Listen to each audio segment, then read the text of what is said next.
This podcast is sponsored by YOLO-Games.com. Spend your way to happiness with YOLO-Games.com.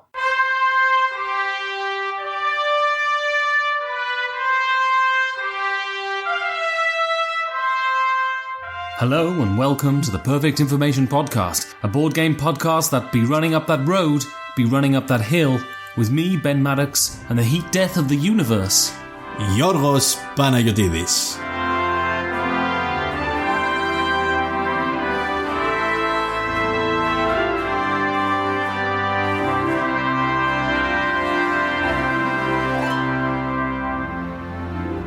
When one door closes, Georgios, another opens. Opportunity is not something that is ephemeral and impermanent, but it is something to witness, to grasp, to cherish, and to honour. I can see you're trying to get this holy crown of being the most pretentious git on this podcast, but I'm going to start talking about social dimension of gaming in about 20 minutes, so... It's not enough. Frankly, Georgios, I'm trying. Yeah. I'm kind of reading those Zen books. Right, yeah. By that animal. Did you know there's an animal who writes books and that? Is it Dr. Seuss? No, it's like a llama. There's this llama. Oh, right. Who writes books and that. Right, yeah.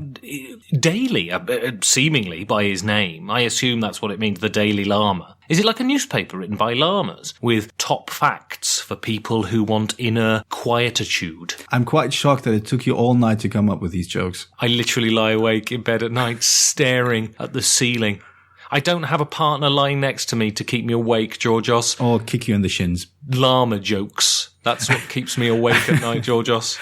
Yeah. Llama jokes. Apparently there's a game about llama jokes, or Obama Llama. I have no idea what it's about. It looks rubbish. The art style is unique. The name is a bit dumb, but, people on Twitter seem to have a good time with it, so I'm not going to crap on it quite so publicly. But I'm really surprised. I'm really surprised that every day, literally, there isn't a headline saying, "Writing Llama writes another book."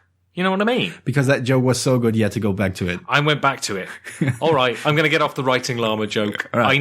I know it's not something implausible like a writing llama. I know it's the reincarnated spirit of a man who's been living for the last 5,000 years and he's currently in his current incarnation, and then he will go on to an untapped boy of the village and rise again. I know it's not something implausible like the llama. It's it's the forever living man story. Yes, Georgios. Yes, I think it's entirely plausible. Yeah. I mean, it's kind of how I feel from Monday to Friday. When are you born again? Well, usually when my gaming group convenes. Wow, that's quite a gaming group, Georgios. Yes. Is it like a revival?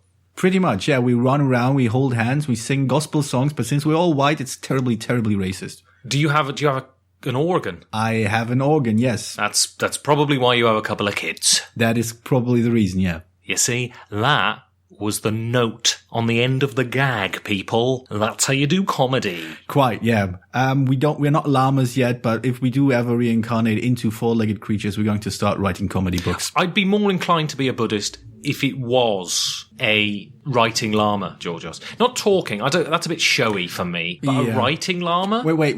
Just a second. You're saying talking is a bit showy for you on a podcast? No. Not talking in general. Just the llama talking. Right, but nobody knows that you are or you are not a llama right now. So you could be in theory. I'm not a llama, Georgios. You could be a Schrodinger's llama. Nobody knows if you're a llama or not unless they look at you, but they can't look at you because it's an audio podcast. Well, I'm certainly not that cute, Georgios. And if you shave me, I don't provide good rug material. But you spit quite as much as a real llama does. Loads. So, it's because I chew the tobacco, Georgios. When I'm looking for gold in the forest, I choose the tobacco. I'm not quite sure if this is this Southern Irish. I tell you, the acting on this podcast is unparalleled, Georgios. Unparalleled, I would agree with, yes. I used a neutral statement there, Georgios. Yes, well done. The people can choose to judge that, whether it be the good acting or the bad acting. I think that people are going to judge how long they're going to have to sit through it before we talk about something that they care about. Right, so. Very efficiently done. So, we're talking about... We're talking about this time about the hobby. As opposed to all the other times.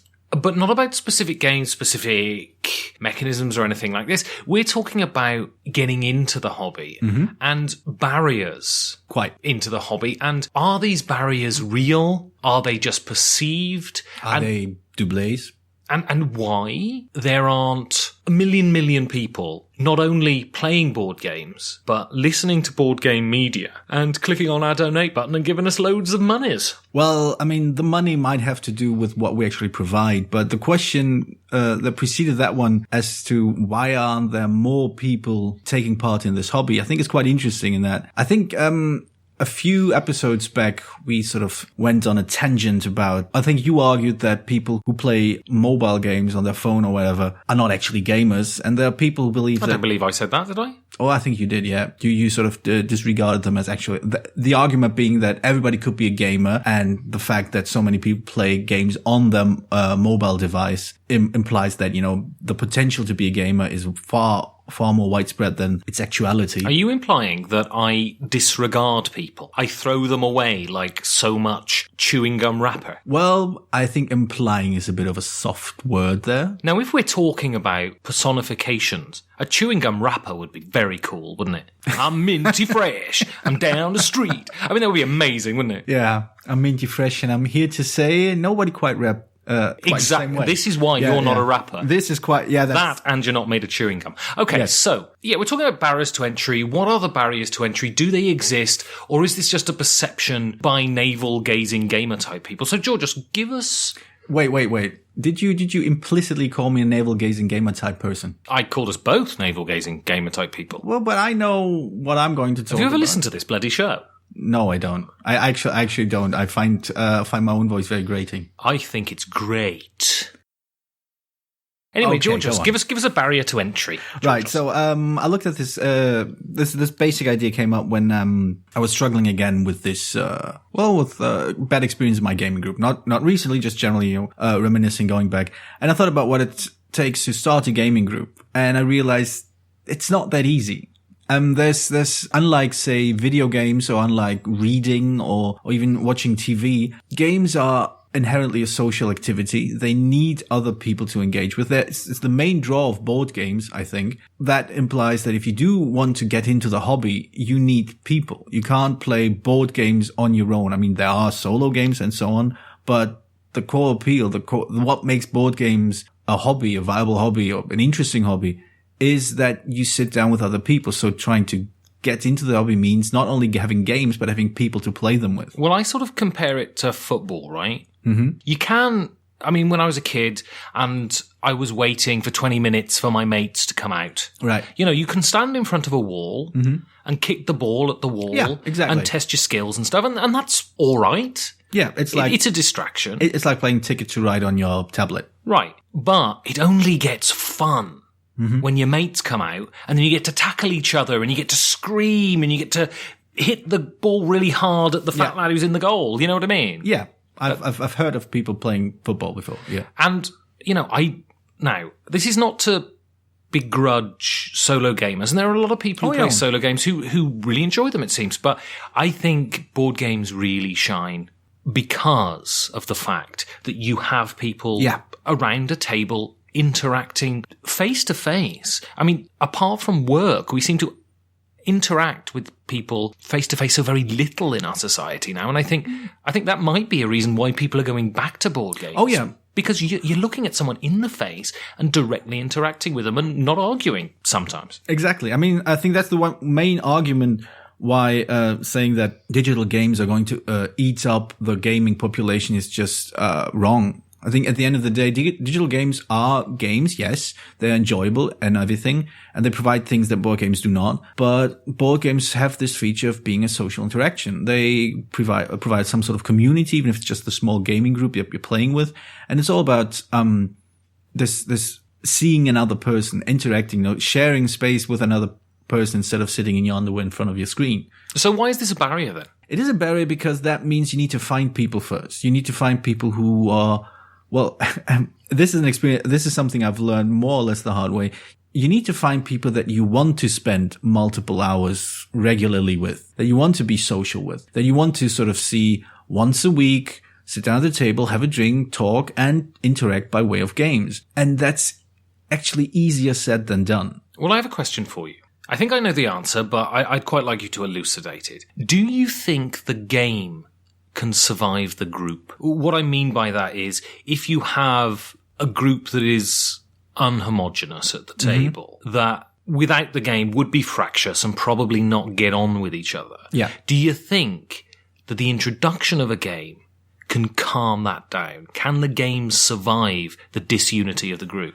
Generally, the superficial answer would be no. The slightly more detailed answer would be it comes down to what the cause of this fraction actually is. I mean, there are things that are incompatibilities of personalities that no game can fix. That well, no game. I'm not talking about, you've just had divorce papers filed to you by your wife and you're sitting across from her playing Lancaster or something. I'm not talking about that. I'm just talking about certain sort of, personalities that rub up the wrong way against each other. Oh yeah. I think that's how I understood it as well. I think games can have the potential to sort of help you connect with people in a way that you couldn't before, that sort of show you a new aspect of a person that might make you appreciate them more. I think that potential is there. I don't think this is what games generally do. I don't think it's what they primarily do. It can happen, but I wouldn't expect it to happen. I think there's a low chance that a group might actually become more tightly knit because of the time they spend playing games together.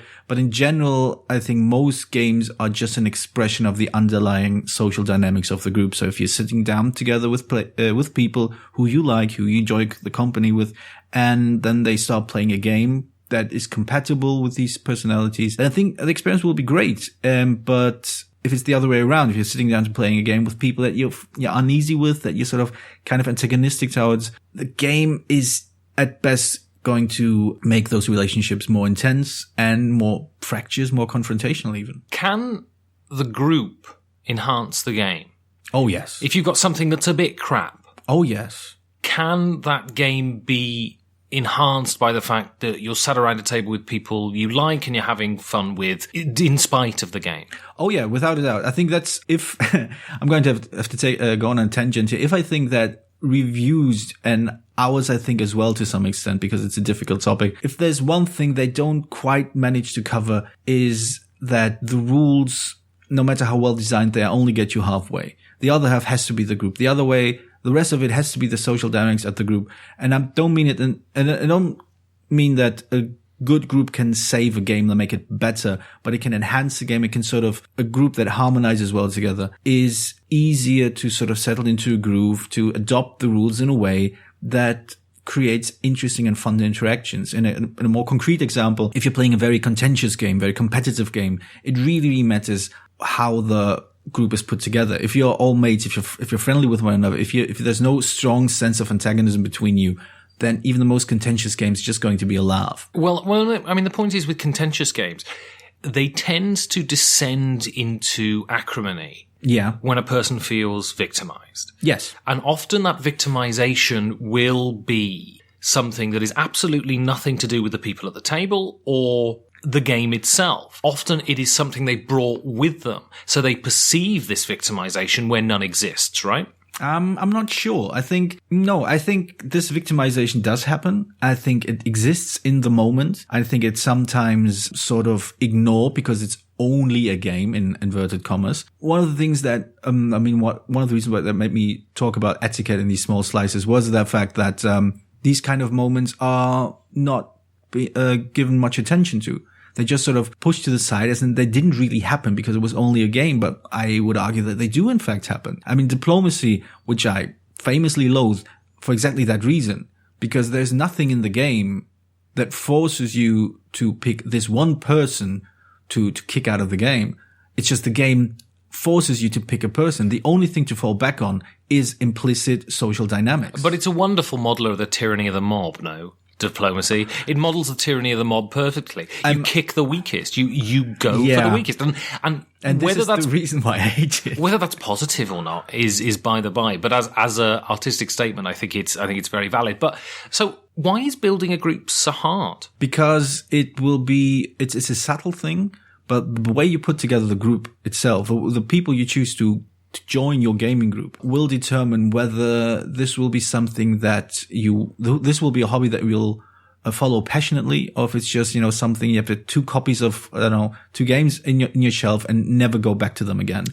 For me, I fell in love with the games, right? When I first got into it, I got really into the games. And I guess it's the way I got into the hobby, because I got into the hobby during the internet age, And so I found I don't build a group. Mm-hmm. I have a pool of people, mm-hmm. and I don't really care who turns up to play the game. So I go through Meetup. We've got a big meetup group in Berlin, and I just put a meetup up. I say what the game is, and then people subscribe to the meetup. Now, often it'll be the same people or a pool of people who are into the sort of games that I play. But I found if you want to play games and that's your goal, building a group, especially the older you get, because the older you get, the more commitments you have, or you just get more bloody fatigued at the end of the night and can't be asked to leave the house. I would say if you have the opportunity to have a pool of people, do that, and don't rely so much on the people you're playing with, but the game you're playing. Yeah, I think this is a fundamental difference in how we view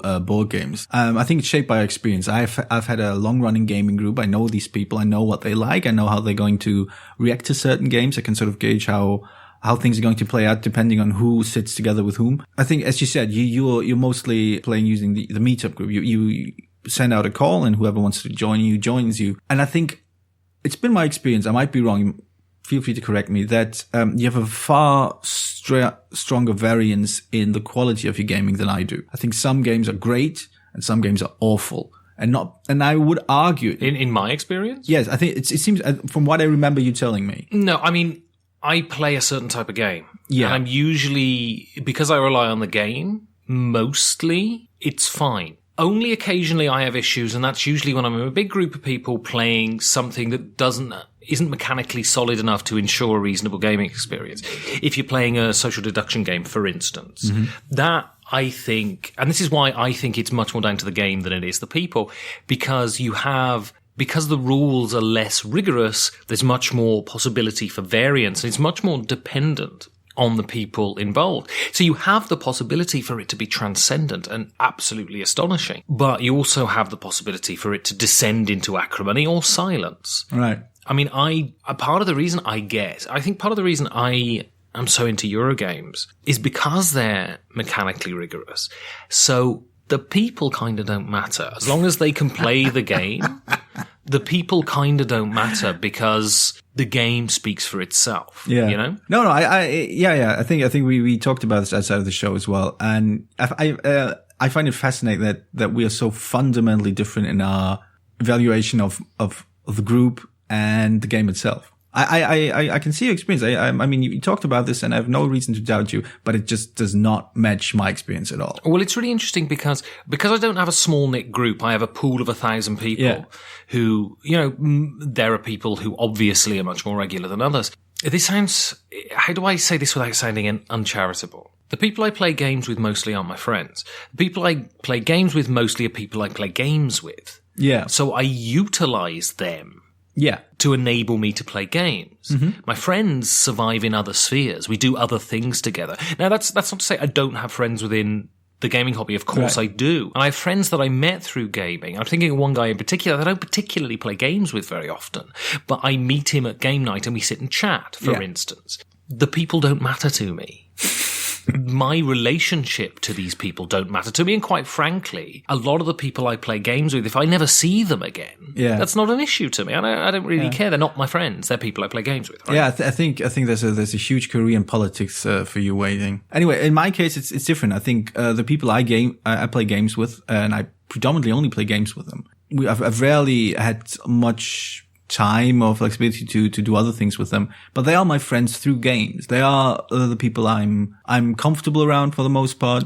I enjoy chatting with. Actually, I just enjoy playing games with them. And we've gone through a lot of games together. Do they exist outside of your game playing world? There's not much overlap, to be honest. I think most of them are at the age and at the stage of their lives where they either have families of their own or they're starting families of their own. There's not much overlap outside of us playing games together. I think this is our main way of socializing with one another, and it works. I think it's really great fun. I think we know it's just this, I don't know. These are basically, like you said, these are friends I made through gaming, and they're still my friends because of gaming. So I put it to you that you're part of the problem. What problem? The barrier to entry. I'm bringing it back, you see. I'm bringing it back to the topic. Yes.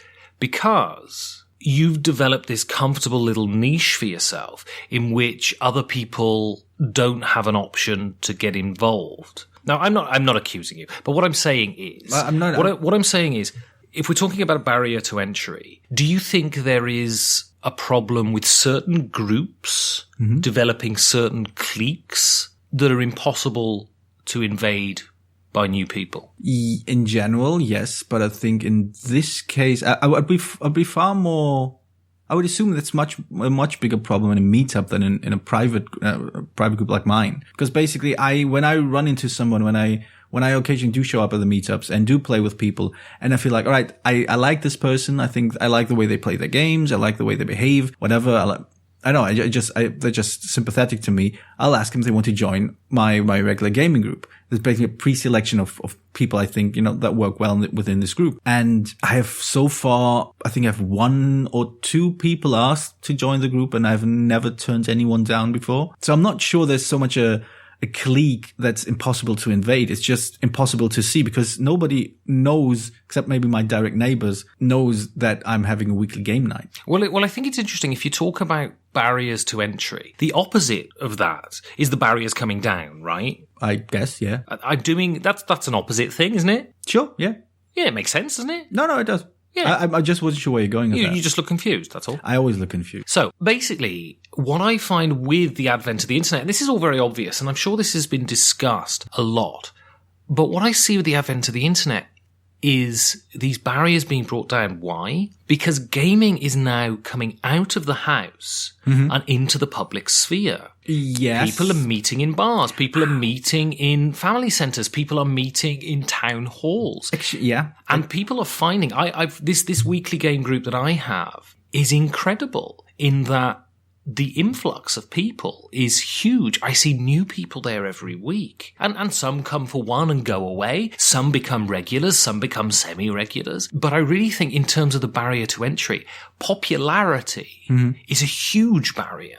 A lack of popularity makes something niche, whereas a burst in popularity makes something more accessible. Instead of popularity, I would argue it's visibility. Because that, I agree with you entirely. Board games become more visible. There are board game cafes. There are more public spaces people play. And most importantly, I think, thanks to social media, there's much more visible evidence of people of our own age actually enjoying board games. But they're completely mutually dependent, no? Popularity breeds visibility. Visibility breeds popularity. It's a virtuous circle, no? But yeah, popularity, visibility, whatever. I just thought the visual effect seems to me just becoming more present. I agree with you that board games become more present visibly. Whether this also immediately leads to popularity, I wouldn't actually bet on it, but maybe it does. I don't know. I'm not much of a, sociologist. Well, I think what you've seen in the last 10 years especially is obviously everybody knows this,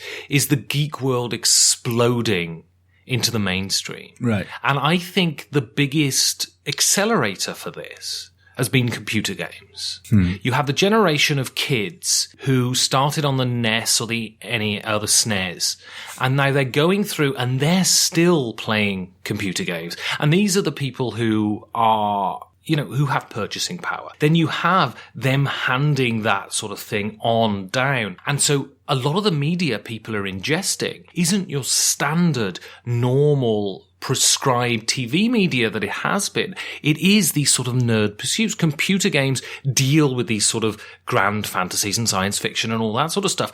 And so people are much more permeable with that sort of thing. And it's exploded now into the cinema. And games, board games, analog games, is a further adjunct to that. They are an offshoot of what video games have given to culture, right?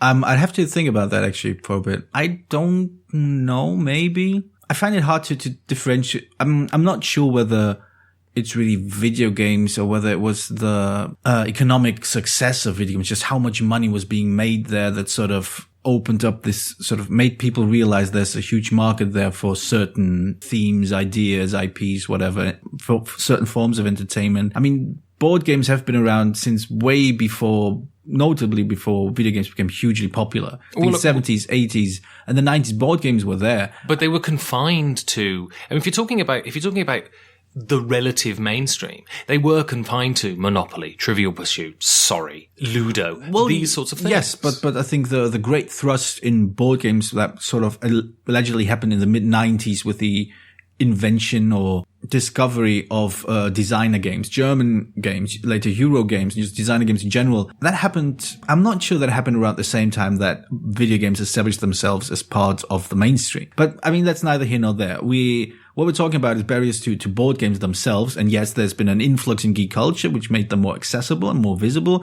And this visibility ultimately made them at least an option to consider, which, and now we're going all the way back. Why isn't the influx higher than it is? And could it be higher? And what are ways in which people are still being hindered from entering the game? One of them, my argument was that unlike video games, you need people for it. You need to find the people to play games with. If you don't pick the right people to play games with the first few times, you're going to have a miserable experience and you're going to abandon the hobby, or at least consider something else to spend your time with. Well, that comes again to the people. Mm-hmm.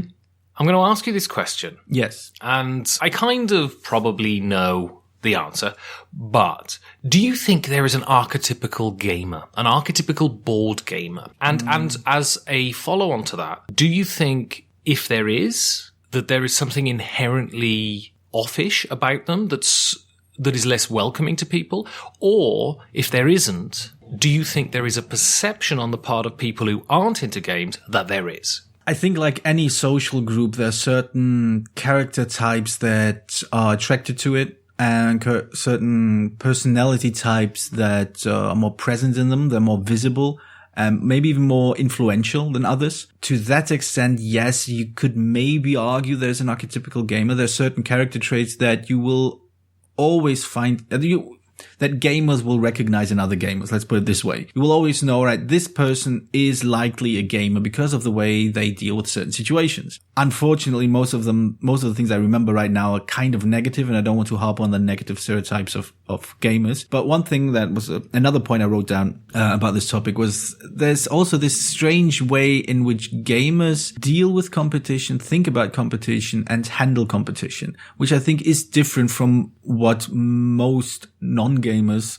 do when they spend time doing something. Well, I think there is a vein within sort of gamer culture, board gamer culture, in that there is an argument that the rules allow you to do certain things that you wouldn't consider in a normal social situation. Yeah. If you see someone becoming upset, for instance, you wouldn't prod them with the stick continually. Yes. You'd probably step back, whereas games, because it's within the rules, allow you to continually prod the person with sticks. And if you're upsetting them, well, say, sorry, no, the game condones me upsetting you, therefore you shouldn't be upset. Yes, therefore you're immature for being upset. Right.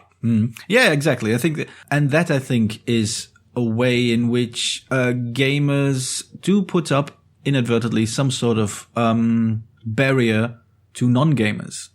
I think let me just because there's a point I wanted to bring up, so I'll force it in here. Is this weird idea that you're competing? Competition by definition is about, at least within board games, is about pushing somebody away, pushing them out of your way, minimizing their influence, or just stopping them from doing what they want. Most social interactions are the opposite of that. You want to find common ground. You want to sort of support each other. You want to signal, like, I like you, I want to spend time with you. Some way of acknowledging the other person, what they want, and trying to negotiate some sort of common ground. And this is a theoretical conflict when you play board games. And I think it's something that most gamers might not be immediately aware of, because and I include myself in this, we have long been conditioned to just switch on this role of, we are playing a game now. These rules apply. These sort of social interaction rules apply now. I'm not going to actually think about how this comes across to somebody else. Whether it comes across as me actively pushing them out of the social circle of playing a game. Like you said, since the rules allow me to do this, I can act this way, even though I might even be aware that it seems like I want you out of the game. Well, it seems to me that when you see problems within the game, right, it's that they allow that in-game competitiveness to bleed out into the social interaction. Or they can't... Well, but arguably all games do. This is part of the reason why we love games. This bleed in, and I'm stealing this term from LARPs, is part of the joy of the whole thing. This is what thematic experiences are all about. This is about what the flow state is all about. It's this bleed in from what you do into how you interact. And when it becomes difficult to navigate the sort of viciousness of the game and how it bleeds into real life interaction, this is where things get really, really complicated, and feelings are hurt, people get upset, and it just becomes an uncomfortable experience. And tying back to what I mentioned earlier, if you have a group that works well together, that know each other,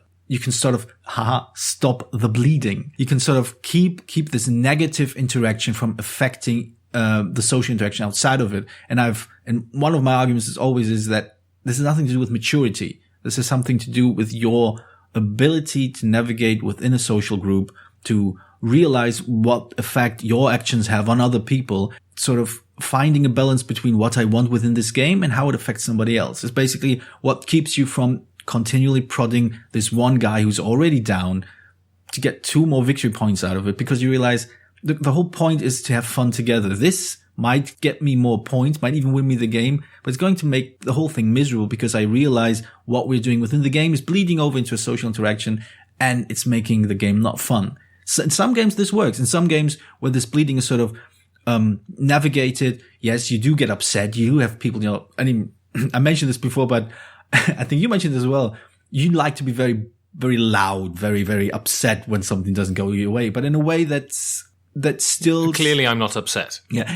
Yes, exactly. That still sort of supports this. I know I'm still part of the social group. I know we're still this is all fun and games. This is all enjoyable, even though I'm upset, but it's not bleeding over into my actual interaction with you guys. And I think this is really something that I guess it's talked about more, but I feel the need to talk about it again. And this is something that gamers, like especially gamers that have been within the hobby for a long time, sort of lose sight of. That new gamers are not quite able, or non-gamers aren't skilled at navigating these two waters, aren't quite skilled at recognizing, right, that we have bleed over from the game into social interaction. But also people don't want to be made to feel stupid, right? And what will often happen is you have a certain character within gaming. You say, I will play this game absolutely the way I play this game, regardless of who sat around the table. Yeah. So you have this poor person who's... Somebody said, people don't matter. Yeah. Right. Indeed. So but what's interesting is I don't tend to do this, I think, because I have some semblance of empathy. If there's someone who's new, and I have a move that will optimize my game, but severely hamper their game, and they're new and they don't really know what they're doing, I won't do that move. Right. I mean, that's just fundamental common decency, right? Yeah. You just don't do that move, especially because fundamentally, even though I like the games and the games are the important thing, and this sounds very sort of hippie-ish, the well-being of the people around the table is the fundamental important thing, right? Yes, it is. And upsetting someone just so it'll improve your game is unconscionable and not acceptable in any way. In my humble opinion. No, I agree entirely. And I especially love the way that we then blame the people who get upset. That's right. So if you want to blame, this new election season has suggested something to me. Okay. If you want to blame, the most effective form of blaming, victim blaming. Yes, victim blaming always works because they can't fight back. Well, of course. They've already lost all sense of self-esteem anyway. Right. So just blame them. Yes. Because they'll go, meh, meh, meh, and you could just shout over them and go, shut up, victim. Yes, but we don't actually call them victim. We use any other terminology that denotes the minority. Okay, so anyway, I just want us to wrap up by saying one thing that I think the biggest barrier to getting into gaming, but also getting into anything whatsoever, is getting up off your fat ass off the sofa and not watching the Great British Bake Off every night. So my recommendation to you, I mean, obviously we're talking to the converted, but if you have someone who thinks they could benefit from getting into the gaming hobby, drag them forcibly. Yes, use violence. Violence is always the answer. Drag them forcibly off the sofa. Dislocated shoulders don't matter. Yeah, who needs shoulders? You need fingers. Get them down the gaming group. Whack a couple of boozy woozes in them. And then... That's English for booze. Mercilessly hammer them through the ages. Is that your name on the list? Well, get in there then. Get to the bar and get buckled. Welcome to the guild. Whew. Georgios. Yes, another drunken night of debauchery and looking at the wall. Not me. I've decided, Georgios, that I'm going to have a sabbatical from the old boozos los woozos. Your inability to say alcohol is still surprising to me. It's the typical diverting tactic of the alchematrolic, Georgios. Give it a little childish name, makes it sound sweetie sweet sweet, and not livery destroy life destroy. Yes, that's pretty much my thinking as well. Because to be honest, Georgios. Yes, but it's the reason why we call it the perfectly informationally putically. Yes, because it doesn't destroy your libido. No, this podcast does not destroy my libido at all. But, being on the road with tension and release. So have you settled on a name yet? I haven't. I still can't get round to one. But at the moment... What's wrong with the gimp? Because you're implying something about me, Georgios. That's not true. That I'm a submissive sort of sexual object. I strive to be a submissive sexual object, Georgios, and no one will allow that to happen. Well, the problem is you're still submissive sexual person. You need to get rid of your personhood, obviously. That's right. But I've been on the boozy with them a bit, because, on tour and that. Yes. You drink a bit, and the nightclub says, you can have some free drinks if you want. They don't give you any money afterwards, but then have some free drinks. So you have some free drinks, and I'm getting a bit of a belly, Georgios. Bit of a belly. And, You're breathing heavily. What's wrong? Are you looking at other women again? I think I saw Janine. Out with a bloke, Georgios. Another bloke, Georgios. Wait, is that in addition to the first bloke you saw? Or what first bloke? Are we talking about first bloke? There was no first bloke. This is the first bloke, Georgios. The bloody first bloke. Then you said bloke and then you said another bloke, so I assume there were two. No, blokes. Another bloke as opposed to me, Georgios. You're a bloke. I bloody hope so. Last time I fondled. But all right. But have you seen another bloke? I don't see other blokes, no. Good. But yeah, and well, I was driving back from a tension and release gig. Right. It was a matinee in an old folks' home. It was very interesting to see their old wrinkly faces. It looked like they'd just eaten lemons, Georgios, when we started playing. And I was coming home. Yes, quite. Yeah. I was going past the cinema. Yes, you do like your arts this week, don't you? And I saw Janine going into the cinema, not hand in hand, but buttocks to buttocks. No, that would be really weird. They'd be walking like crabs, Georgios. That would be really odd. Yeah, but it's a nice image, isn't it? No, they're walking in sort of shoulder to shoulder with a bloke, Georgios. Wait. The two of them with another bloke, shoulder to shoulder. No, them two, the bloke and Janine. Okay. I'm trying to open up my heart here, and you're just making silly comments. I'm trying to get the facts straight. I'm all about the facts. Well, and I saw them go in. Yes. And they were going to see some, I don't know, some soppy movie or something. It was a Barton Fink. That's right. A Serbian movie. They were going to see a Serbian movie, which is a romantic East European comedy, I believe, isn't it? Go on. Because she was always into arty movies. And anyway, I saw them going in, and he turned to her.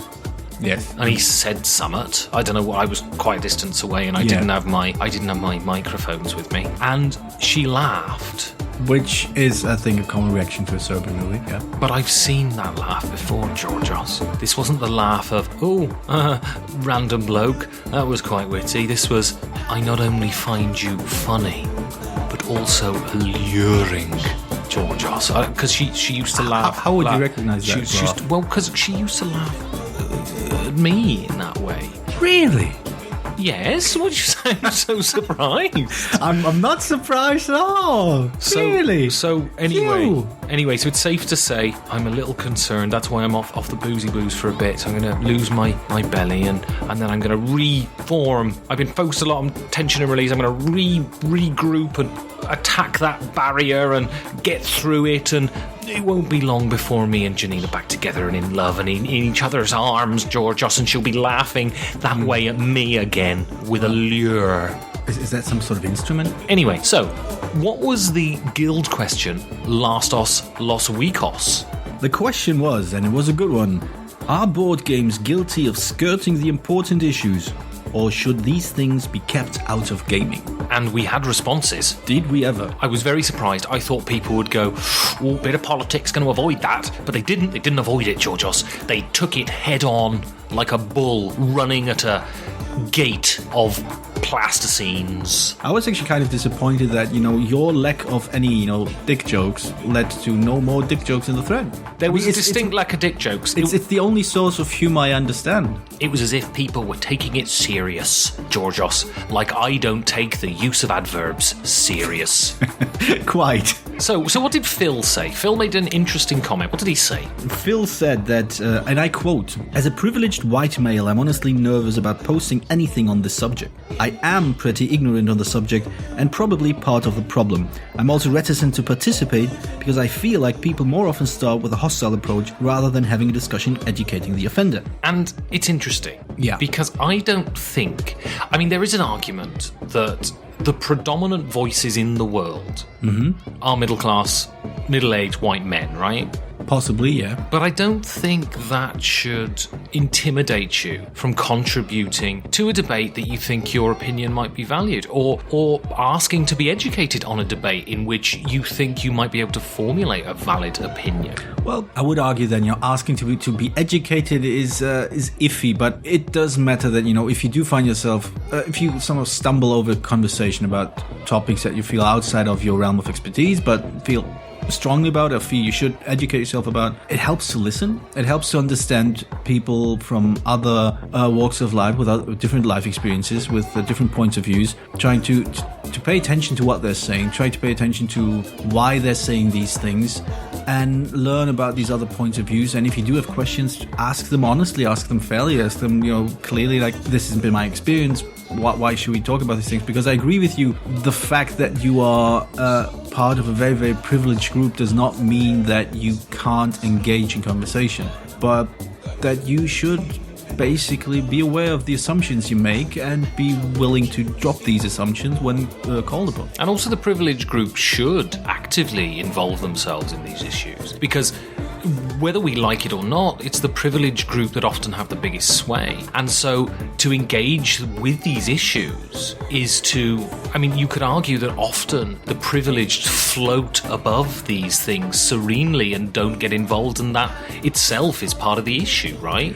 I'm all right, therefore everything's all right. Well, that's not how it works. Well, of course it's not how it works. And so you are privileged. Yes, of course I am. I mean, your haircut for a start. It's quite arresting. So, I mean, that's privilege there. No, I agree. I think the problem with the term privilege and how it's used is it's not an accusation so much as it is an acknowledgement of the fact that because of your situation in life, but because of the way the family you were born into, the social groups you were raised in, you have access to information, you have access to, power, influence, you have access to things that other people do not have access to, and it's very easy to forget that these are not commonplace, that are not, in my case, not everyone is able to afford to go to university, to get a degree there. Not everyone has either the time or the financial means to pursue a degree. It has nothing to do with them being either too dumb or not ambitious enough or any failing on their part. Sometimes these doors just aren't open to you at that point in time. And to be involved in the debate isn't an issue. To try and dominate the debate, to try and ride roughshod over other people's opinions, that's an issue. But to contribute to the debate, to offer dialogue is your social responsibility. Right? Oh yeah, I think within every aspect of life, yeah. I think the idea. I think you should always strive to sort of contribute honestly and accept feedback even if it's critical. I'm going to cheat a bit and sort of claim that there's some parallel to my work experience in that I have like a team that I oversee, manage, whatever that word is. Drive into the ground, I believe the term is. That is how I would describe myself. I wasn't so sure if it's a common phrase in English. And one thing I quickly realized that as small as you think the difference in hierarchy might be, as much as you think I'm just like one of you guys, from the other point of view, it doesn't seem that way. From the other point of view, these are they are not talking to someone on the eye level, but to superior. And such, the implicit hierarchy, the implicit power structure can lead to people being, I don't want to say the word emotion, but at least be more aggressive, more direct in what they talk about. And I've learned to not respond in kind, because in my case, it's my responsibility to look past tone, to look past ill-chosen words, and try to figure out what's the cause for the tension here, what's the cause for the problem here, and try to solve it. All right. Well, let's move on to Brian Gurdin then, shall we? Yeah? Pretty much, yeah. Right, okay, good. So, heir to Pendragon. I still haven't received any sponsorship money from him, but I'm sure he's the heir, so he hasn't made the money yet. I'm sure it's coming. There's a possibility he might be slightly dyslexic, and it is hair, and he's just a very, very, very game enthusiast hairdresser. That could be. I'm hoping that's not the case, though. Well, if you are a hairdresser, Brian, do let us know. We're not accusing you of anything. There's no public shaming for your inability to type. No, let us know. Let us know. I mean, maybe free haircuts. That's a sponsorship, isn't it? That's great, yeah. All right, so what does he say?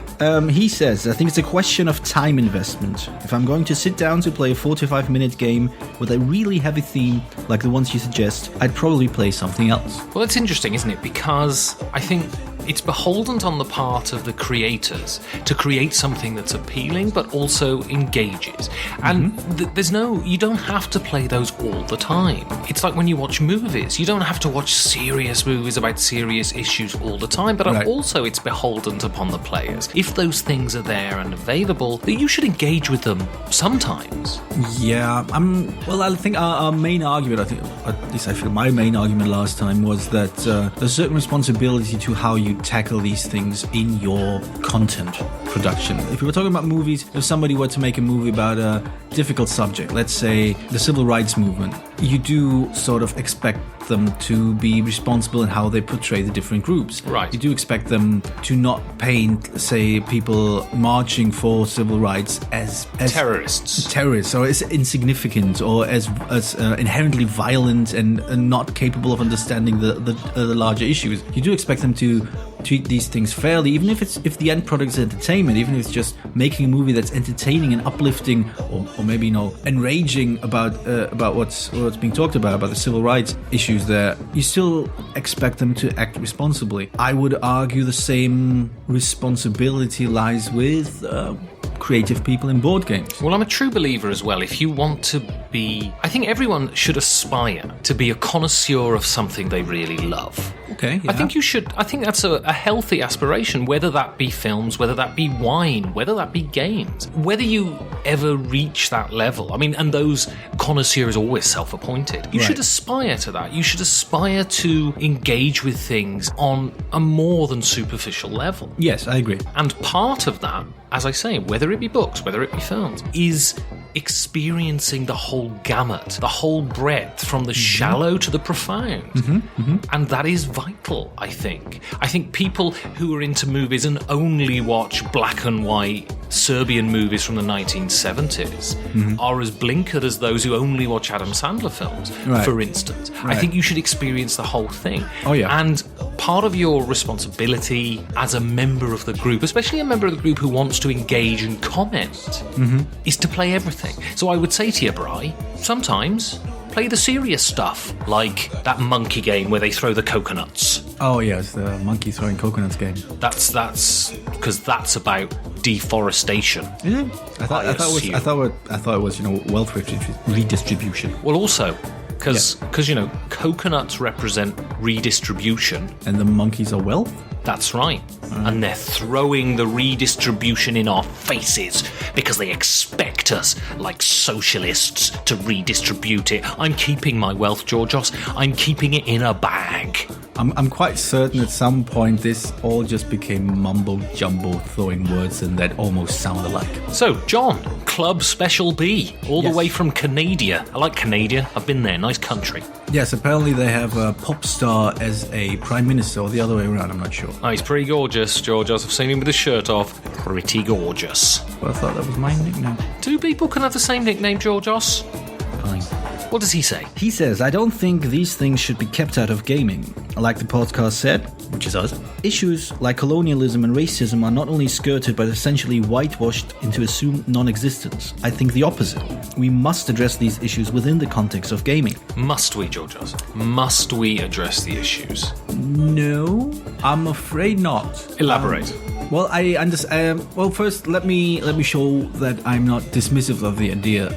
I understand the urge to sort of tackle these issues, and they matter, and they should be tackled. I am not sure that we are under any obligation to do that within gaming. But then again, also not convinced we're under any obligation to do that in other forms of art. But I think basically I'm just not comfortable with this being a necessity as opposed to just one of the many styles with which you choose to deal with things. Well, I think what is a must, right, is that I think gaming is now being thought of as an art form.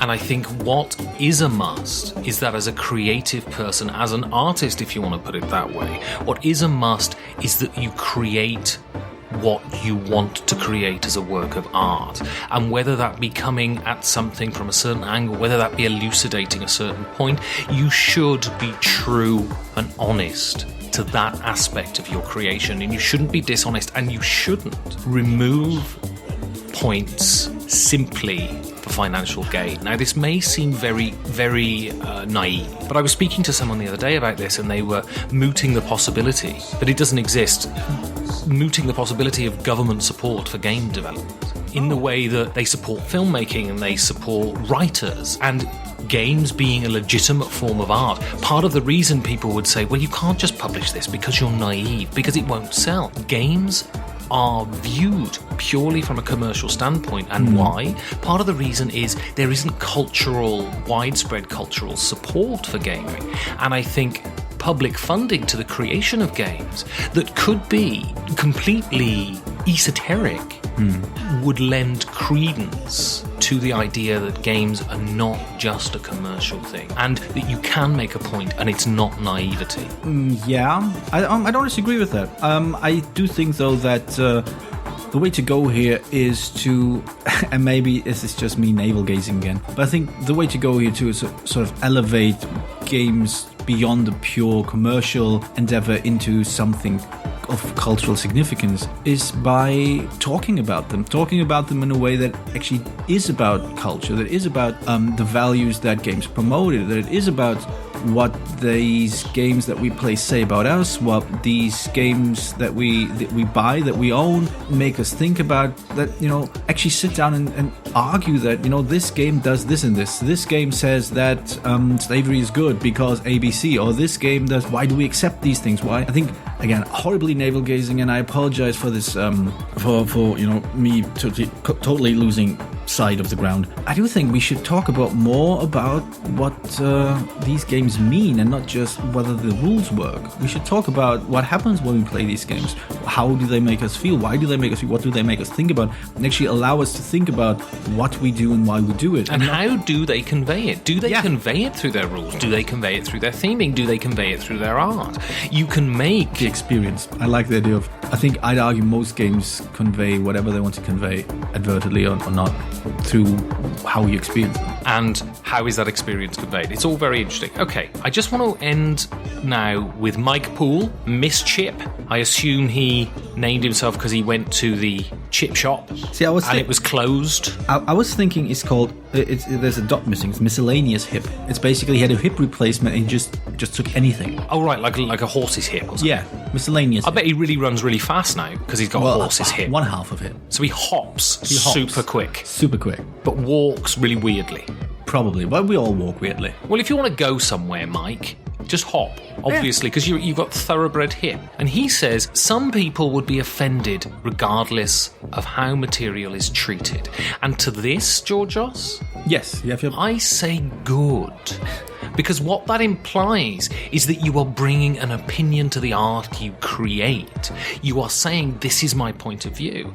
And point of views, even if they seem banal, offend people. Offending people is not an issue. I think simply going out to offend people is an issue. That's childish. is childish, but I think having a viewpoint that offends is inherently not a problem. An offence is inherently not a problem. Well, I have to admit, I read it less charitably, because to me, and I'm very sorry, Mike, if I'm Mr. Hip, if I'm being unfair to you, but do feel free to reply on the thread and call me an idiot. With lots of sweary, wary, wordy wordies. Again, it seems to me that it's an implicit dismissal of people as being mere outrage junkies, of looking for offense where either none is intended or where none exists. And I find this a very, very corrosive argument to bring to the table, because I think that the assumption that there are people out there just waiting to be offended and make a big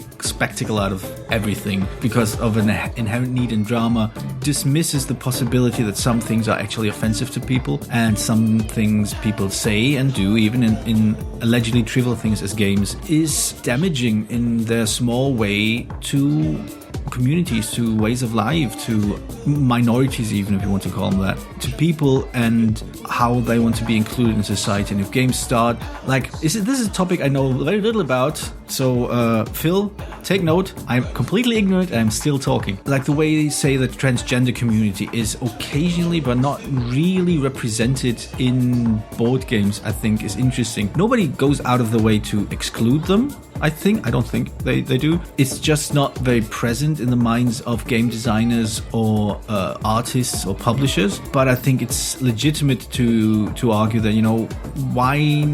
I mean, if this is something that does cross your mind, if you are aware of the transgender community within gaming, then what's wrong with including transgender characters into your settings? And often people get accused of tokenism. Right. And I think tokenism can be seen as quite uncharitable. I think it's representation. As long as the character isn't defined by their particular characteristic. Having a transgender person who's a doctor in your game is great. Having a transgender person who's a transgender person with transgender problems in your game is more problematic, because you're saying this person is defined by their gender association, or this person is defined by their colour, or defined by their sexuality, or defined by the fact that they're me and they're, perfect in almost every way. Right, yeah. And so it's about representation, and I would just say, don't worry about offence. Create your art and allow the storm to whip up around you. That's a difficult argument to make, and I feel we should, in theory, devote more time to it. Just want to add that offence is an indicator of something being wrong. Whether that's something that's wrong is something you can address, something you can actually do something about, or whether this is something that where the causes lie elsewhere, I don't know. That depends on the individual situation. But if you do cause offense, there's something going on, there's something wrong, and it needs to be talked about. So in that sense, I agree with you. Up to that point, offense is an acceptable consequence of what you do. Well, the point is, unless you're obviously being offensive, your goal is to be offensive. You shouldn't worry about the potential of offence being caused by an opinion that you have. You shouldn't worry about that, and that shouldn't restrict you from making a point that you wish to make. Yes, but that has to be coupled with the fact that if you do cause offence, you should be, mature enough to actually deal with it instead of dismissing it. Well, you should accept if people's criticism is valid, you should be mature enough to accept it. You should engage the criticism instead of just dismissing it out of hand. Yes. Anyway, so after that was quite weighty.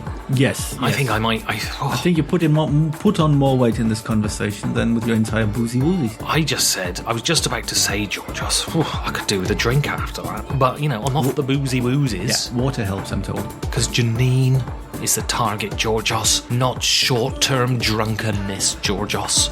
Maybe we should talk about, at some point, how sensible it is to aim at people and get them to do things. I'm not asking her, I'm not getting her to do something, Georgios. No, but you're trying to get her... I'm aiming to win her back with my innate charms, Georgios. Are you Irish? Say goodnight. No.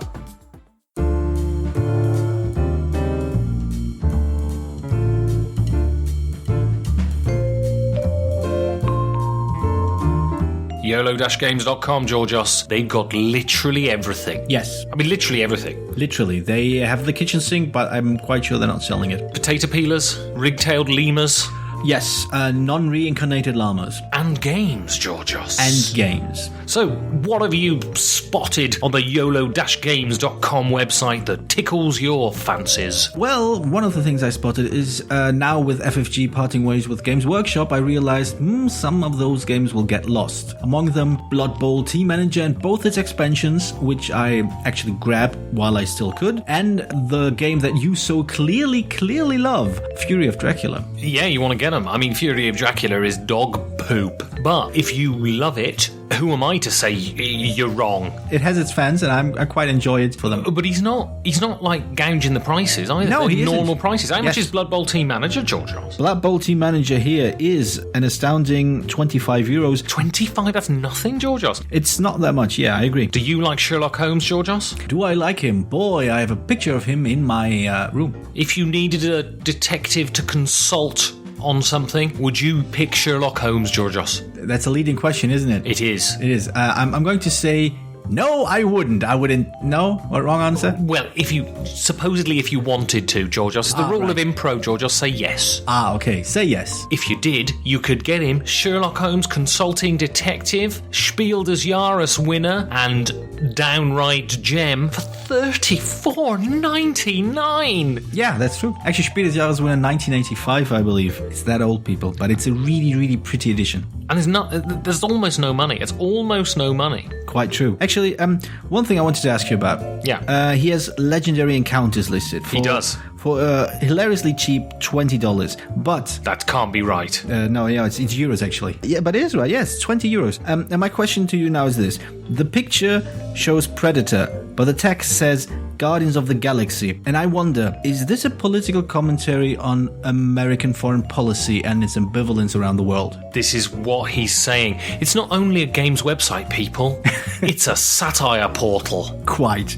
Either way, I remember playing Legendary Encounters. I think the Alien version, that was pretty good. It's amazing. I'm really looking forward to trying out both Predator, and apparently if Guardians of the Galaxy is coming out, I need to try that one as well. But don't confuse it with the Aliens version, because the Aliens version is €58, not €25. Yeah, that's a bit more expensive. But it's totally worth it. It is pretty good. Okay, and finally, one more game. One more.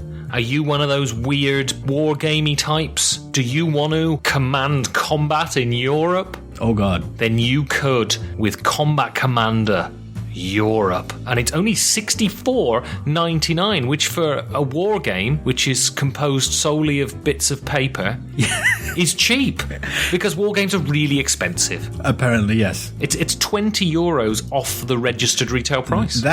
So I guess it is a steal if you're into that kind of thing. So where should they go, Georgios, for these low prices? YOLO-games.com. Get on it.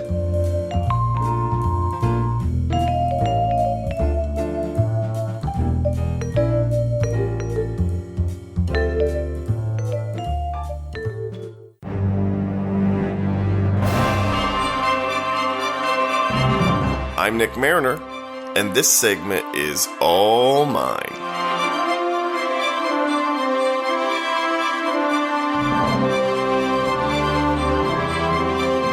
Hello, everyone, and welcome back. A thought has been rattling around in my stupid brain for a little while now, and I want to talk about it this week. There are too many goddamn board games. I've made this claim before on the show and promised to come back to it, and never did. At least, I think I have. Every once in a while I have whole conversations with people and only hear about it later because I don't remember any of it. Used to be able to blame that on the booze, but now it just turns out I think I'm crazy. It's a miracle that my students haven't figured out yet that they could just insist they've handed in their homework, and I graded it and said it was great, and I would just go along with it so as not to call attention to what is clearly a fit of blackouts in which I take on an entirely separate personality and identity and behavior. I sort of hope that is true, actually, and that other me is the one racking up all those debts and divorces. Anyway, I want to talk about my claim here, that there are too many board games, by first telling a gaming story. A couple weeks ago, one of the members of my group brought Blood Rage to game day, which we all agreed in advance would be the focus of our gaming session. I think I mentioned recently we have been playing a lot of Scythe. Again, notice I said I think I said it because who the hell knows. So during one session of that game, our friend mentioned he had really decked out his copy of Blood Rage and was itching to get it to the table again since the two had a lot in common. I'll be perfectly honest in admitting I was willing to try Blood Rage as long as it was someone else's copy, but hadn't up to that point even had the slightest interest in investing in it for my own shelf. Whenever I see overwrought miniatures and dark, brooding box art, I assume it's yet another example of theme baiting the crowd who just can't resist that plastic. But Blood Rage is insanely popular, one of the most talked about games last year, and even had an honorable mention right next to Mombasa in the Kinderspiel committee. So I thought I'd tamp down my preconceptions and enjoy a game that has climbed all the way into the BGG top 20.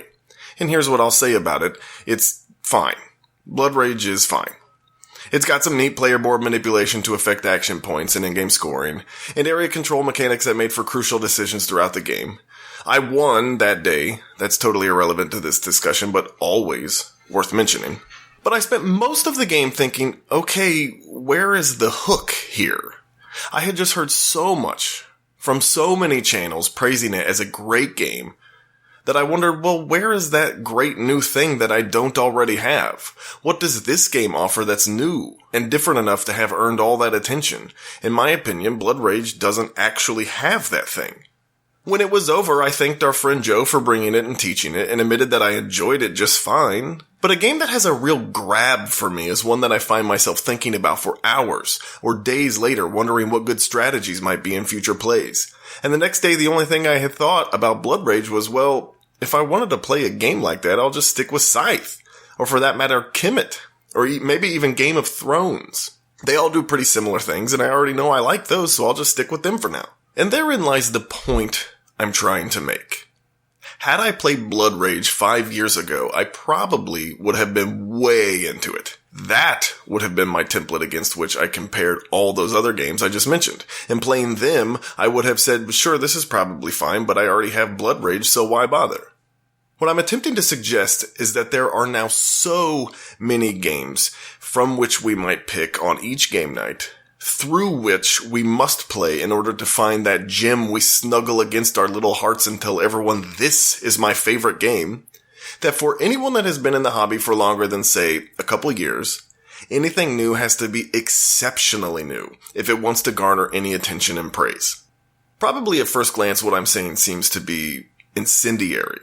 Claiming that there are too many board games is to suggest, at least if you follow the path to its logical conclusion, that we need to stop making new board games. Sort of like a global warming logic. The task before us isn't to reduce waste and carbon emissions, it's to eliminate them entirely. So perhaps lamenting the supersaturation of games is to suggest that we need to immediately halt production of all games until we can make our way through the games listed on BGG database. I mean, why not? There's only 86,000 of them. Of course, I am not saying no more games at all. Don't be silly, I love games, and I love new games. My list of games I'm anticipating from Essen and in the last quarter of this year alone keeps getting longer. For good measure, here are a few: Sola Fide, Railroad Revolution, Feast for Odin, Colony, Terraforming Mars, The First Martians, Great Western Trail, Heir to the Pharaoh, Jorvik, and Papa Paolo. So then let's focus the point a little more. The problem isn't that we need less games in our hobby. I think the problem I'm identifying is that the sheer volume of games has a direct impact on the way we talk about games. And I'm not certain that this particular dynamic is always fair in the process of games commentary. Every one of the 10 games I just mentioned has piqued my interest and curiosity for some reason. For some, it's the designer, with a new Rosenberg, and a new Feld, a new Allsbach, and a new Alf Siegert game in the bunch. Some of it's the publisher. What's Your Game hasn't disappointed me yet. Some have a theme that seems unique. Papa Paolo is about building the best pizzeria. You have my attention. But I also know that every game I just mentioned is doomed to relive the same scrutiny I gave Blood Rage. Is this new game different enough from any other game on my shelf to justify giving it my attention? I'm sure in a lot of ways that drives innovation. Often a game does hit that mark and makes you think, holy cow, this is different. Either different because it does something entirely new mechanically, or because it arranges several already existing mechanics in just such a way that it feels like an entirely new activity. I am really digging World's Fair 1893 and New Bedford right now, both because they do the latter. Neither is revolutionary in design, but both feel like they've pieced together a few mechanics onto themes I find interesting to make engaging, clean play experiences that I want to come back to in multiple plays. But if a game is well designed and not necessarily new, so what? Does that disqualify it from attention? I think the short answer is that depends. It depends on how many other games you've played. Part of this line of thought is a requiem of sorts for those first days of my own membership in the hobby when I was just discovering what I wanted to get out of board games. Right after I made the shift from Ticket to Ride and Catan and the typical gateways, everything was new, and it was so exciting finding out what was out there. I'm not one of those dudes who'll drop an old Avalon Hill reference into conversation just to make clear he's been around the block and back. I'm relatively new, but not brand new. But I remember as I got deeper into the hobby getting crazy pumped about a game and reaching out to people for confirmation that a game was great, and as great as I thought it was, and sometimes the reaction was, meh. One example that comes to mind was when I started playing Deus. I love Deus, still. It's only about 2 years old at this point, and worth mentioning that it is also a Kennerspiel special mention. I tried to get it to the table all the time when I first bought it, with middling success. As reviews started rolling out, I remember thinking, okay, here goes. Let's listen to the praise this great game deserves. And instead I heard things like, I don't care for the circular tiles, and why did they use Catan-style tokens, and here are 10 other reasons this game doesn't stand out for me. What those reviewers were saying, I think, was that the game didn't do enough that they didn't already have. I disagree even still, because I think the card stacking mechanic in Deus makes for ability combo play I don't have in most other games on my shelf. But it begs asking if I'm doing exactly for Deus what I didn't do for Blood Rage, by giving it the benefit of the doubt, because for me it came before other games that might be like it. The effect all of this has, the thing I'd like to draw attention to most, is that often I think it results in games getting undue criticism for what amounts to pretty superficial stuff. A lot of times this comes out in components discussions. If a publisher can't afford to create brand new wooden bits, or doesn't want to go through a Kickstarter to produce unique minis, it's considered boring. A criticism I hear of What's Your Game games all the time is that their boards warp a little based on the way they package them. That's actually true, and I haven't quite figured out why they haven't developed a workaround for that problem since it comes up in every one of their games. But they also produce some of the best Euro strategy games on the market consistently, and the wonky board is really not that big a deal if you want to play a great game. Side note, I'm still over the moon for Nippon and will stab anyone who says differently. While the proliferation of designer board games has pushed innovation in really exciting ways, it also comes with that second edge where good games get flushed down the metaphorical toilet for reasons that simply would not have existed in previous years. The margin for error in production and design gets smaller with every new sensation and with every new $1 million Kickstarter campaign. Partially, that's good, because if a game has a weak or lazy design, it needs to be called out. If a game has iconography or graphic design that's confusing and muddles understanding during gameplay, it needs to be called out. If a game, however, has a strong design at its intended weight, production quality is second tier in consideration, really, or at least I think it should be. But it won't be, generally speaking. The razor's edge for a game that draws attention and gets ignored entirely is that thin and that sharp and that unforgiving. The worst part is, I don't really have a solution for this problem. It's only going to magnify with time and more product. I do have 2 suggestions for game commentators, though, that I think can and should be considered when talking about new board games. First, someone is always new to this. Our hobby, thankfully, is expanding more and more. We are welcoming new hobby gamers into our fold every year. Consider the fact that at least one person listening to or reading your review might be one of these brand new gamers who doesn't have 10 or 20 years of comparison to triangulate your thoughts. A new gamer might like Blood Rage because they haven't yet played Kemet or Scythe, and that's good enough for them. So when your reason for not enjoying a game is because it doesn't have the hook of something new for you, that needs to be an explicit element of your commentary, for the sake of the audience member to whom the game you're discussing might be a wholly new experience. They are interested in how many games you've played. They want to know about this game. And second, I'm not sure the microscope is entirely necessary for games criticism. Demanding that all games meet a bar of production quality that requires massive expense is going to get a lot of good work ignored or dumped on unfairly. Not every game needs to have 10 pounds of plastic in it. Sometimes wooden cubes are fine. Sometimes Adam McIver isn't in your corner for art. I just mentioned World's Fair, which might actually be my favorite game so far this year, which is just a box of cards and wooden cubes and needn't be anything more. Sometimes, dare I say it, you can just use your imagination. I'm Nick Mariner, on Twitter at TheGoodMariner, and my board game blog is iCallYellow at iCallYellow.com. Thanks for listening. It's crass, unsophisticated, and emotionally manipulative. It's this week's review. To the casual observer, Vars, the Crystal Caverns is a light family-style dungeon crawler, but the casual observer is an imbecile who should be ignored as much as possible. Instead, Vars spins an intricate web of player interactions wherein each action you take is always a threat to one player and promising opportunity to another. In addition to that, each player's role comes with its own set of rules, distinct and fundamentally different from everyone else's. This swirling maelstrom of mutually exclusive objectives and cross-purposes creates a game that is far too confrontational for a casual game with your niece or nephew. Yeah, skip to the end. It's the one-sentence review. Strap on your mining lamp, grab your pick, and explore the subterranean byways of Vast. This game is more than a crystal. It's a diamond. Vast, the Crystal Caverns is a fantastic design to prod, experiment with, and think about. But as a game to be played, it has some notable rough edges.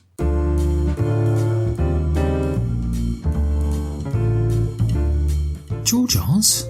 Ooh, what's that in the corner of the room? I don't know, but it's eating peanuts with its nose.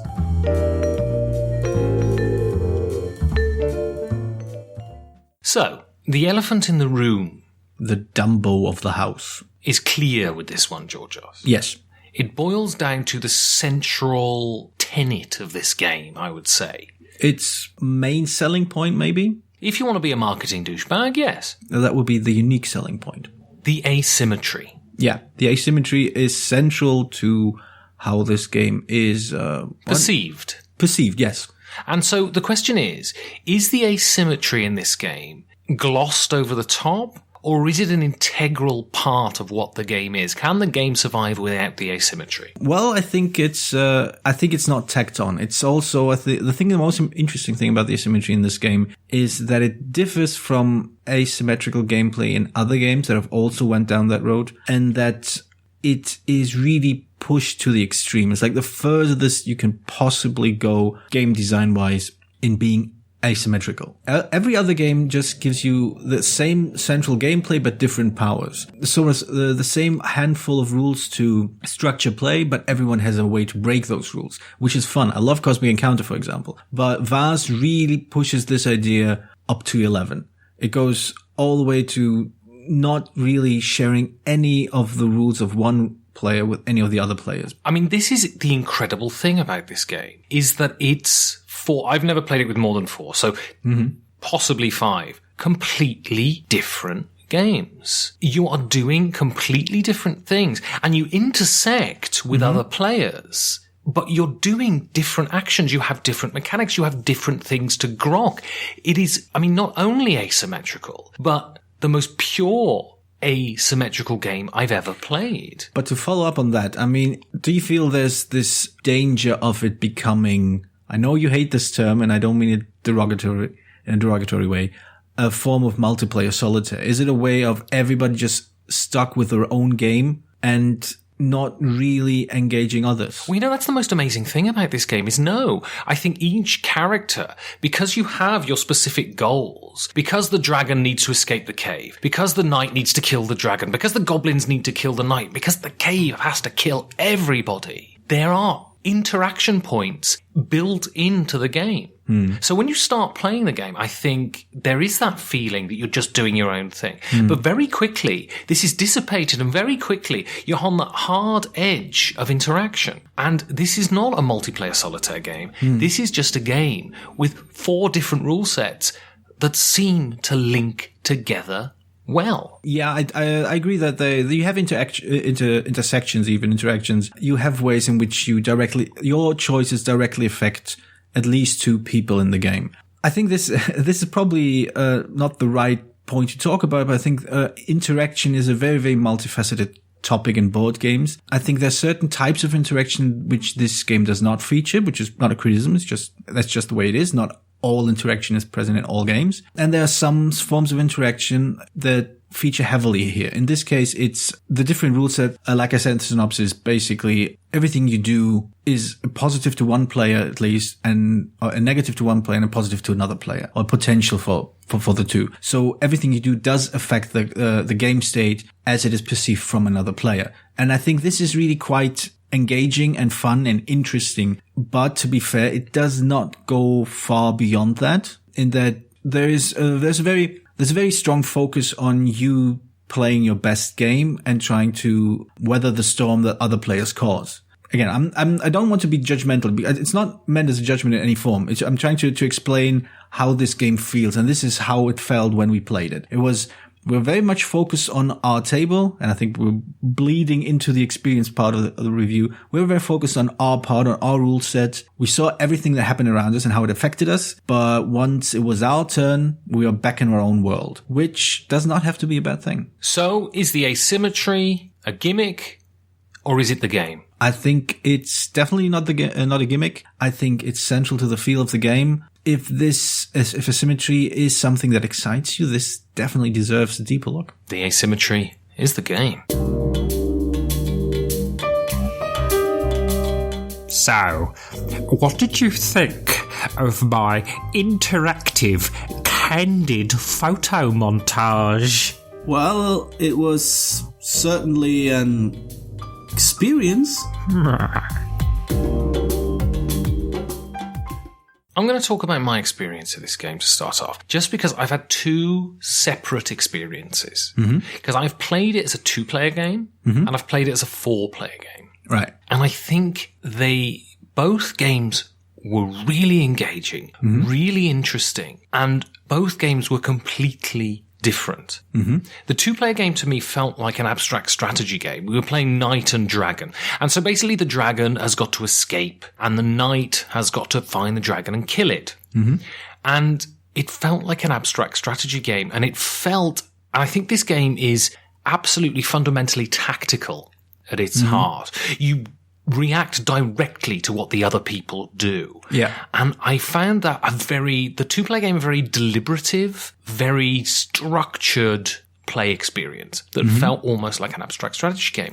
When I came to 4 players, it became much more of a sort of raucous free-for-all in which you didn't know what was going to happen around the next corner and you just had to react to what someone had done previously. And I found the experience of this game changed with player count, but was no less engaging with the amount of people I played it with.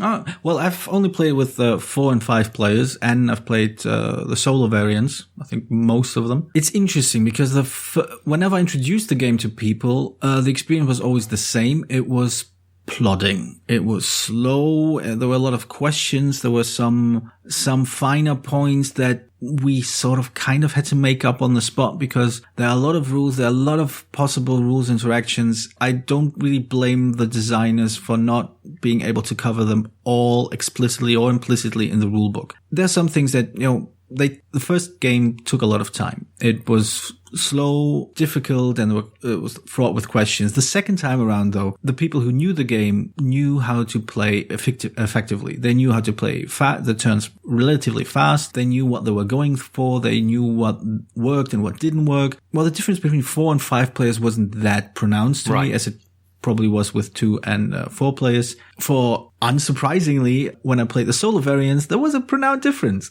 But I want to talk about some of the later experiences I had with this game, which were not quite so positive, I'm afraid. In that, when I played this game with people who had played this game before, who knew what they were doing, in this case, the knight specifically, he played a very, very, very good game. He knew exactly who to keep in check, who to attack, when to go for grit, when to level up, so to speak, to gain more options, and when not to. We quickly caught up to him, and that we also played like really head to head, like really to the top of our abilities after a handful of plays only. So I'm sure there's deeper strategy to be uncovered there. And what happened, and I was kind of disappointed by that, is that the game slowed down to a crawl. not because our individual decisions took so long, but because the game didn't, as you moved on, the game state didn't change drastically from one action to the next. Basically, we all kept each other in check to a certain extent, which I guess is a sign of great balance.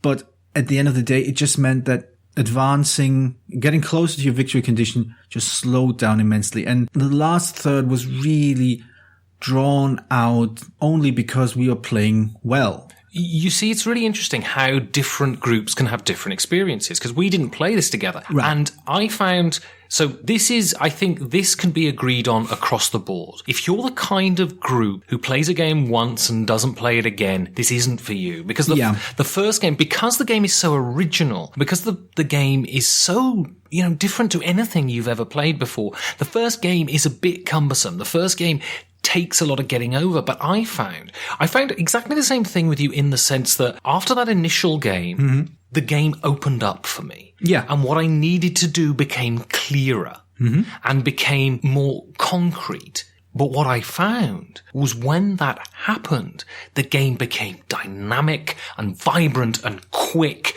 and people's decisions were bouncing off each other. And even though it's tactical, and tactical games can fall into this trap of, because you have to react directly, there's no planning that you can do beforehand. But this game felt to me like the theme it was trying to evoke. It felt like people running around a cave, all trying to get over each other. And I played the cave, which for me was by far my favorite role that I played. I actually prefer the goblins. Because I found the cave, what you're trying to do is balance everybody. You're trying to help certain people at certain times and then actively work against them at other times. So you can have the time to build the cave up, because what you've got to do with the cave is lay out all of your tiles. And then once all of your tiles are out, collapse the cave. And certain tiles have crystals on them. And when you destroy a crystal tile, if you destroy 5, the cave collapses and you win. So the cave is this wonderful, it's one of the roles that is strategic as opposed to tactical, because you're not being directly attacked, and you have this bird's eye view of everything that's happening. And you've got to, like a puppet master, pull certain people's strings and encourage people to do things. And I found that wonderfully to see these little people fighting and you're just controlling all of them. I found that wonderfully, wonderfully satisfying. Yeah, there are 2 points I want to follow up here. One is that the different roles not only play by different rules, but they also feel very distinct. Like I mentioned, I like the goblins because the goblins are very immediate. They're not very strategic. They're very out of the moment. Basically, everything that the other players do happens, and then you get your hand of cards and you just try to squeeze the best out of it. It's just very chaotic, but not chaotic, but it's very immediate. As the knight, you really need to plan ahead. You need to know, all right, I'm going for this so I can get some grit here, and then I do this. And you really need to structure your turn fairly cleverly. As the dragon, which I think every time I've seen somebody play the dragon, I've always seen the same thing. They rush to the front and then they get beat down. And that leads me to my second point, which there's an interesting shifting of alliances in the game, because for the first half of the game, you're usually pursuing your own victory condition. And if somebody else, for whatever reason, is closer to winning, you try to stop them. And that means that occasionally you stop them by helping somebody else. In the obvious case being that if the goblins are too good at attacking the knight, the goblins need to kill the knight to win, the dragon usually steps in to destroy the goblins, effectively helping the knight, who, according to the game's rules and law, is its mortal enemy. So basically, I love that aspect. I love that interchange of alliances. I mean, that's really, really interesting. And that emerges from the gameplay. Exactly. This is one of the things I really, really enjoyed as well. But, and I've seen this happen in my gaming table as well, it can sort of tip over towards bashing the leader to the point that you do not want to be first. You don't want to be in the lead because the entire table will conspire against you, to the point that you don't actually get to benefit from playing well or effectively, because you need to always sort of keep in mind that everybody's going to attack you once you do. The cave is going to play omens or bad stuff on you that makes you lose certain abilities. Or maybe the goblins will do something to keep you from eating them if you're the dragon. Everybody's just going to try to work to hinder your advancement, which I'm not generally opposed to this kind of gameplay, but I can see its potential for it becoming frustrating, becoming kind of demoralizing in that you don't feel like I played well and this is why I'm in the lead. This is why I might win, but I played well and that just means everybody's going to go attack me. And this can be difficult. Well, it's all about the setup. It's all about the setup and then the quick blast of successful actions. That takes a lot of play. This game looks like it might be a light sort of family thing, but it's not. It's a proper game.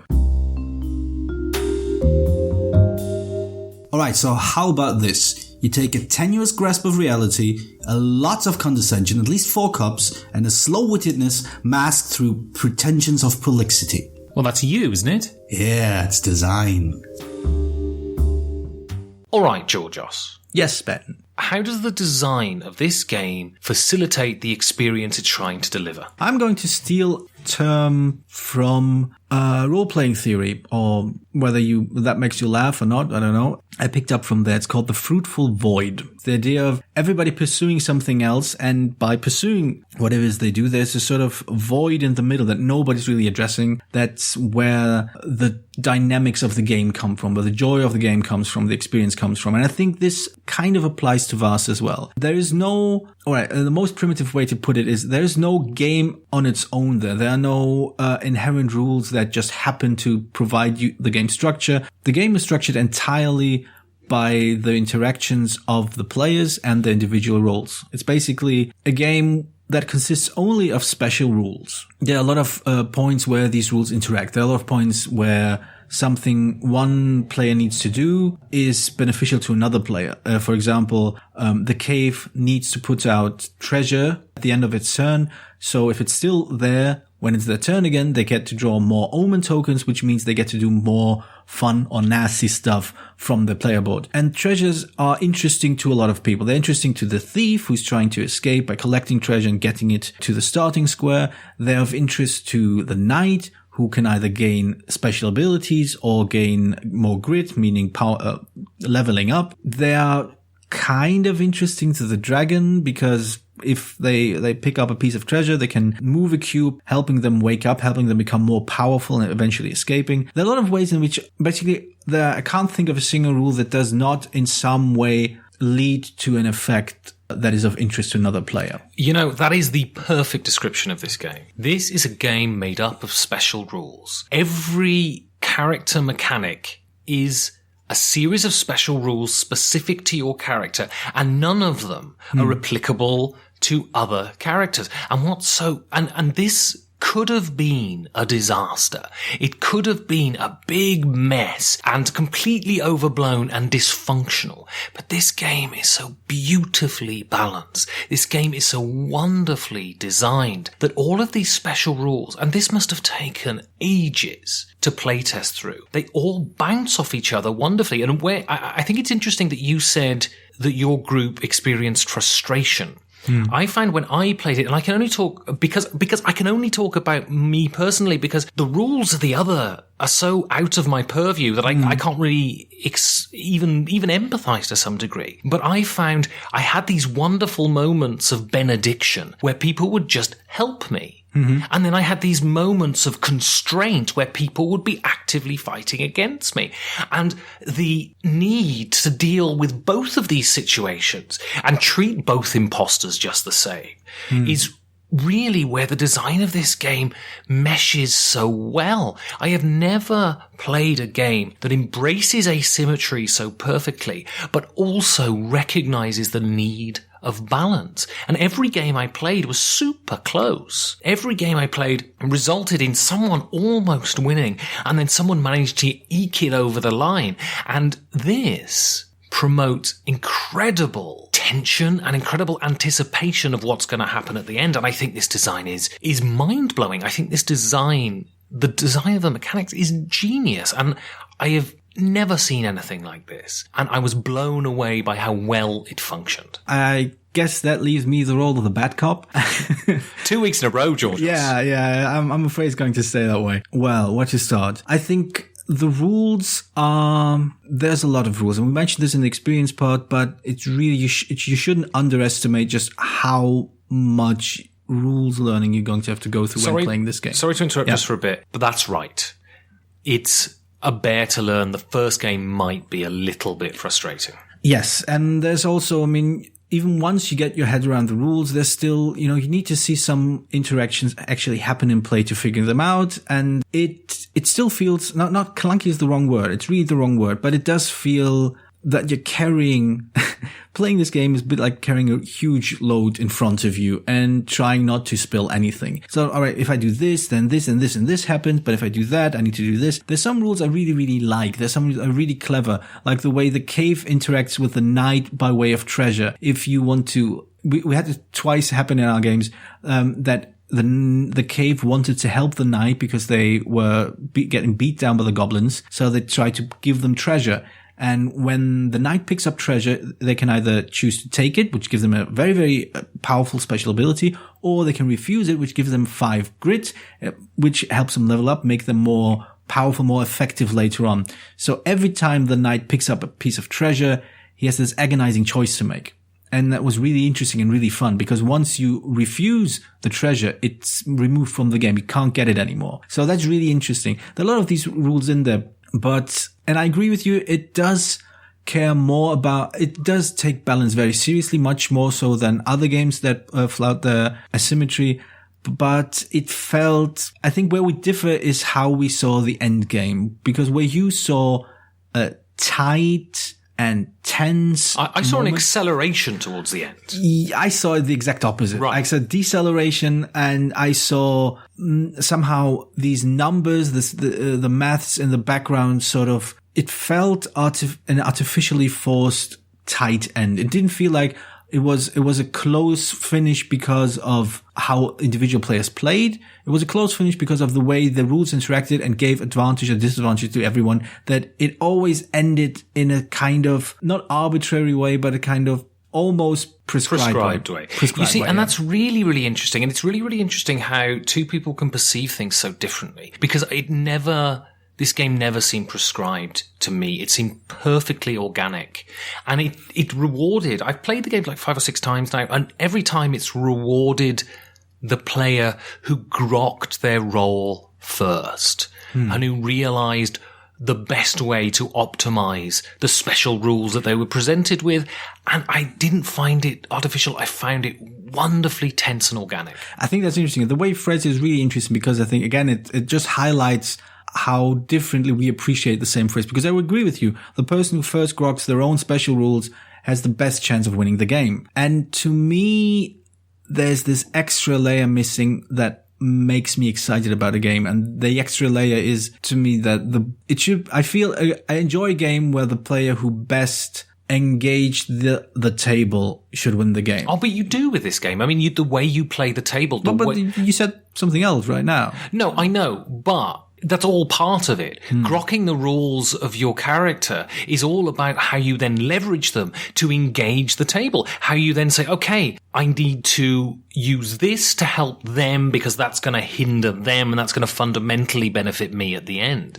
Those things aren't mutually exclusive. And I appreciate... No, but the emphasis is there. Right. I appreciate that I made it sound like playing this game is an exercise in learning rules. But that's not... Oh, no, yeah, no, I didn't mean to say that. No. But that's not what I mean. What it is about because this game is special rules. And if you look at games that have special rules, Cosmic Encounter, one of your favorite games, is about utilizing that alien power to your best advantage. Yeah, but it's also about recognizing the best moment to utilize it. There's a lot about same with this game. It's all about mind games in a way. And I think this is what pushes it over the edge, what pushes Cosmic Encounter over the edge for me. And what I don't want to say felt it was missing. I think it's a good and decent game, but I do feel, instead of, people being as swept up by your excitement, I think I want to point out, like, there's some rocks in the water here you should be aware of. And one of them is the heaviness of the rules,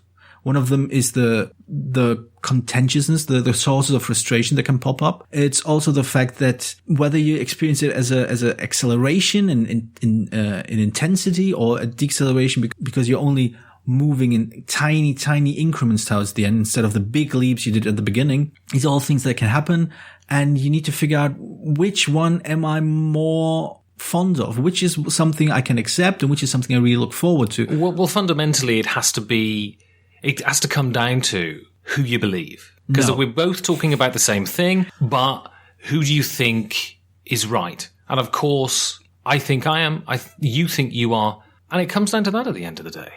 Possibly. Playing this made me want to play. All right, Georgios. Yes, what did Ben. this make you want to play? It made me want to play another game, which is also very, very asymmetric. And that game is not Cosmic Encounter, which we mentioned earlier, but in fact Space Cadets, which, wonders of wonders, we have a review on our website. On the website. How clever of us. It's also strongly asymmetric game, but it's cooperative. It's very much about a communal experience. It's about working together for a common goal. You have interactions, though not quite to the same extent as in Vast, but I have to admit, if given the choice between strongly asymmetric game that's cooperative and one that is competitive, I'm leaning towards the cooperative. I just like cooperative games slightly more than I like competitive games, and this is what it reminded me of. I like the idea of everybody having their own responsibilities in Space Cadets. They're having their individual character in Space Cadets, having identity, and doing their best to win the game for the team. And if my talk about VAS being too frustrating and too competitive is something that rings true with you, give Space Cadets a try. So, this game makes me want to play another game that is initially obtuse and difficult to grok, but once you understand it, opens up vistas of intellectual satisfaction that you won't have felt before. Is it love and relationships? I don't know what those words mean. Right. This is Matainai by Carl Chudik? That's right. And this is another game that you read the rules, and I don't think the rules are difficult to understand when you read them in the same way that they are with Matainai. But how to play the game, how to get over that initial hurdle of how to play the game is similar. But as I say, once you get over that hurdle, the game reveals just things to you that leave you feeling so fulfilled and satisfied. And this, for me, is where the heart of gaming lies. Coming out of it at the end thinking, God, that was good. And both of these games do it. So, Georgios. Yes. Should people spend their hard-earned cash bondulics on Vast the Crystal Caverns? Are you Don King now? Yes, I am. Hence the hair. Look at the hair. Like I said in my short review, if you're excited about design, if you just like to watch rules and how they interact and what happens when you do this and what happens when you do that, I think Vast is an endlessly fascinating design to see, to play, to watch, to just, experience. It teaches you a lot of things about game design, how rules interact and what kind of effect rules have on the experience of the game. It's really interesting. If, on the other hand, you don't really care about that stuff, you just want to have a good time, I would suggest try the game first, because it's not for everyone. It has, like we mentioned, I think, about 100,000 times, difficult to learn. The first game is going to be very slow. Give it a try. Try a simple role the knight is very, very frustrating, but it's easy to grasp. And if you feel like, I want to go back, I want to do better, I want to indulge this game, I want to dive deep into what this game has to offer, then yes, buy it, definitely. But try it first, because again, it's not as easy a sell and as highly compatible with people as something like Codenames is. It is specific. It is peculiar in a way, and it does speak to a certain demographic. And if you are that demographic, then yeah, there's nothing to warn you about. No prevarication whatsoever. No double dealing. No ums and ahs. This game is fantastic. If you have the money, go and buy it. I was absolutely mesmerized by every aspect of this game. The way it looked, the way it felt, the way the strategies revealed themselves. This game is easily my favorite game of the year by miles. It is shooting right up there to one of my favorite games ever. I adored it without parallel. Go out, buy this game, tell them I sent you. So basically you're agreeing with me. That's right.